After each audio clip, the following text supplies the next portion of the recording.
isn't the only country with an election interference problem. Voters in 18 nations were influenced by online trolls, propaganda, and disinformation campaigns originating from different sources in the last year, according to a new study. According to research carried out by Freedom House, democratic integrity has only deteriorated in the past 7 years, and as of June 2016 the countries most affected were Ukraine, Egypt, and Turkey. The assessment was carried out in 65 countries, which make up 87% of the world's internet usage, showing questionable election results go far beyond fake news in the US. This means that voters were influenced by erroneous information regarding opposing candidates as well as bots and trolls. Governments in a total of 30 countries deployed some form of manipulation to distort online information, up from 23 the previous year, Freedom House reports, indicating that there wasn't just manipulation from other countries, as seen with Russia in the US 2016 elections, but from local governments intervening to assure a victory in upcoming elections. The research stated within its key findings that governments in 30 countries manipulated social media to undermine democracy and control online conversation, as well as governments restricting live videos on platforms like Facebook and Snapchat, in order to restrict the spread of anti-government protests.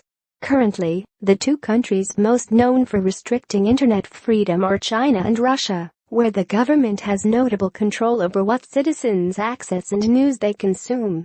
But after the surge of distorted information online, governments in at least 14 countries actually restricted internet freedom in a bid to address content manipulation.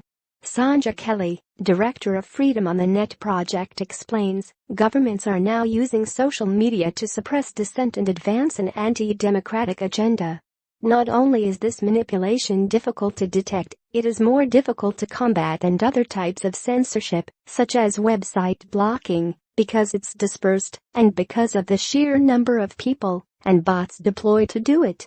The report states that the techniques most widely used to influence popular opinion were, apart from the usual tactics used, there are specific cases where governments have taken steps to amplify their achievements. In the Philippines, the government has employed a keyboard army who have the task of boosting news regarding the government's crackdown on drug dealing in the country. But the most worrying figure remains journalists attacked offline for content they shared online.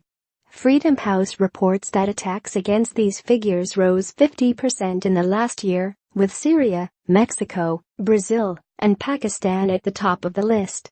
Less than 25% of the world has access to what is understood as free internet, meaning there are no restrictions or limitations on what users can see or do.